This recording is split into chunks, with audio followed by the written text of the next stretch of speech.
ایسا آزاد کمیشن نیا بناتے ہیں جس پر آپ کو بھی اعتماد ہو، تو کیا آپ اقوام متحدہ والے جو مطالبہ ہے اس سے جی نہیں، بالکل بھی نہیں. کمیشنز پہلے بھی بنی ہیں، کمیٹیاں پہلے بھی بنی ہیں.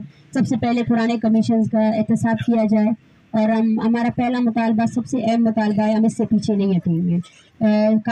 جسٹس قائد عیسیٰ سے پہلے بھی بہت سے سپریم کورٹ کے ججز آئے ہیں، اور یہ ادارے انہوں نے ہمیں انصاف نہیں دیا. اگر وہ انصاف دے سکتے تو سوموٹو نوٹس لے کر ان تمام کو جو ہے نا رہا کر دے، اور جبری گمشدگی پر پابندی عائد کرے. 48 دنوں کے دوران 20 لوگ جبری گمشدہ ہوئے ہیں، 20 لوگوں کو گمشدہ کیا گیا. ایکسٹراڈیشنلی 38 سے ابو لوگوں کو CTD نے ایکسٹراڈیشنلی مارا ہے. سب سے پہلے اس پر نوٹس لیا جائے، پھر کمیشن بنائی جائے. کمیشنیں بنانا، کمیٹیاں بنانا، میرے خیال سے یہ بے اختیاری کی ایک علامت ہے. سارے شواہد آپ کے پاس موجود ہے، پھر کمیشن بنانے کا کیا فائدہ؟ ان لوگوں کے کیسز آپ کی عدالتوں میں ہیں، آپ کی عدالتوں نے پروڈکشن آرڈرز جاری کیے ہیں. آپ ان پروڈکشن آرڈرز پر عمل درآمد کیوں نہیں کروا سکتے؟ ابھی کیا کمیشن بنوانا ہے؟ ابھی کیا کمیشن بنانا؟ ہم ثبوت لے کر آئے ہیں آپ کے سامنے. ان کی پیارے نہیں ہے، اس پر کیا کمیشن بنائیں گے آپ؟ میڈم غریدہ فروقی نے آپ کی ویڈیو کوالٹی اور ٹویٹر ریچ پہ تنقید کی ہے کہ ان کو بہت بڑی سپورٹ ہے، اس پہ کیا کہیں گے؟ دیکھیں، میں ان سے یہی کہوں گی کہ ہمیں افسوس بھی ہوتا ہے اور اس بات کی خوشی بھی ہے کہ ہم نے آپ کو اریٹیٹ کیا ہوا ہے، اور ہماری عوام ہماری سب سے بڑی طاقت ہے. ہمارے پاس جو ہمارے ریسورسز ہیں وہ وہی لوگ ہیں جن کو آپ کے لوگ جو ہے نا دھمکا رہے ہیں، ہم کو ڈائریکٹ بول رہے ہیں کہ ہم آپ کو دیکھ لیں گے. اور ہماری ٹویٹر ریچ ہمارے بیانیے کی وجہ سے ہے. ہمارا بیانیہ جو ہے نا ایک کلیئر بیانیہ ہے. ہم قتل و غارت کے خلاف نکلے، ہم اس نسل کشی کے خلاف نکلے جس کو آپ جسٹیفائی کر رہے تھے، کیونکہ یہاں ہر انسان کا خاندان ہوتا ہے، ہر انسان کے جو ہے نا جذبات ہوتے ہیں. جو ہم بیانیہ لے کر آئے ہیں وہ انسانیت پر مبنی ہے، اور اس انسانیت کے بیانیے کو لوگوں نے اٹھایا ہے. Thank you. عمران وزیر اعظم کا بیان آپ کے سامنے ہے، وہ ان کے بیان سے نہیں لگ رہا کہ وہ مذاکرات کے لیے تیار ہے. اب کن لوگوں سے مذاکرات کریں گے؟ دیکھیے، ہم پھر سے کہہ رہے ہیں مذاکرات کے لیے تیار ہے. یہ ان پر ڈیپینڈ کرتا ہے کہ وہ کب ہمارے ساتھ مذاکرات کریں گے. اسی وجہ سے ہمارے جو اس تحریک ہے اس کے 2 پوائنٹس بہت زیادہ اہمیت کے حامل ہے، جس میں ہم UN کی ورکنگ کمیٹی کو بلانا چاہتے ہیں.